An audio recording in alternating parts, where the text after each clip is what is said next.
Frank Carpenter, his sisters, and a couple of friends were vacationing in Yellowstone National Park. 2 weeks into their retreat, on August 24, 1877, Carpenter and company woke to the sight of 5 Nez Perce hunters traveling through their camp. Upon seeing the vacationers, the hunters, afraid they would tell the U.S. Army, who the tribe had been dodging on their way to Canada, took the tourists captive. For several days, Carpenter traveled with the tribe until the Nez Perce believed they could safely let them go. All in all, the interaction between Carpenter and Nez Perce was not all that uncommon.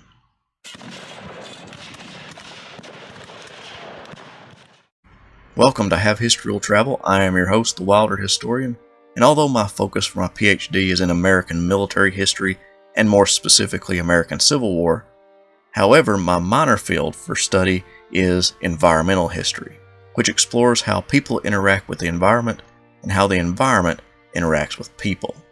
Environmental history is a great way to approach history.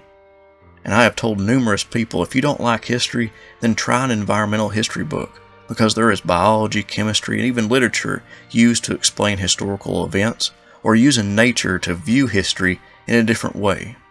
In this video, I want to talk about the very foundation of Yellowstone National Park, the first national park in the world, and its battle with what people at the time termed predators. At the time when Carpenter and company was captured, the national park was barely 5 years old. President Ulysses S. Grant signed it into being in 1872 for the purpose of creating a public park or pleasure ground for the benefit and enjoyment of the people. 5 years later, there was essentially no infrastructure, and the limited staff that was available could not take care of the natural resources. Plus, as seen with Carpenter's story, predators, as conservationists at the time would use, was threatening the natural resources and threatening tourists. The park outlined Native Americans and poachers as invaders of the park that threatened the harmony of the park, and they also outlined animal predators as preventing visitation from increasing. Wolves, mountain lions, and bears scared visitors. This actually impacted the railroad industry because they relied on people traveling the rails to the park in order to make money for the Transcontinental Railroad, which had recently been completed. Railroad tycoons were among the biggest promoters of the national park in order for them to make money. Therefore, park managers and government officials began a program of exterminating what they deemed threats to visitation. Although from its very first surveying, depicting Native American trails and makeshift shelters for hunting excursions placed all over the newly created park, government officials promoted the park as a place untrammeled by man. Some of the very first trails within the park were actually hunting trails, put there through centuries of hunting by numerous tribes, like the Nez Perce, Crow, Lakota, and others. The biggest threats that park managers viewed from Native Americans was the use of fire. Using fire to hunt produces wonderful ecological benefits by getting rid of older or dead plants to make way for new plants. Some conifers actually require kisses from the flame in order to expel seeds from their cones. The dark earth after effects of the burn attracts more sunlight, which also promotes the growth of plants. It also decreases the number of shrubs and undergrowth, which helps in future hunts. However, conservationists were not aware of those benefits and looked at fire as devastation instead of a benefit.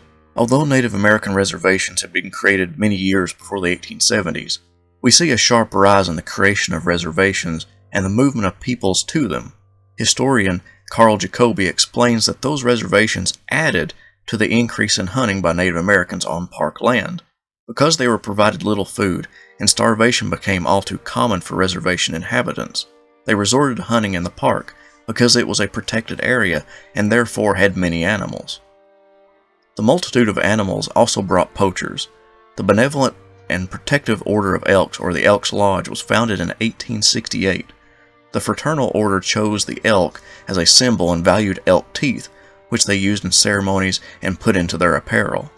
As the club grew, the demand for elk teeth grew, so poachers capitalized on the easy money by going to Yellowstone, killing elk, and just taking their teeth.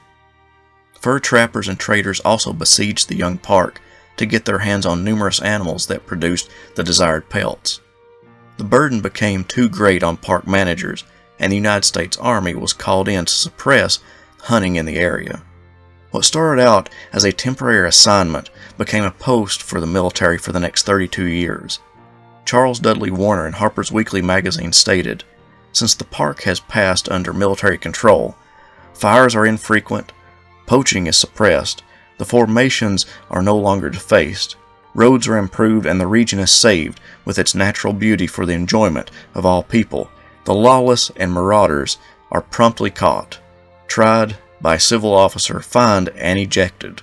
However, many soldiers despised having to do military duty and to combat intruders into the park. In one instance, a poacher traded a pistol to 2 soldiers for the skins of several moose. In another, a soldier made a deal with 2 poachers to drive 2 buffalo out of the park so that the poachers could get them.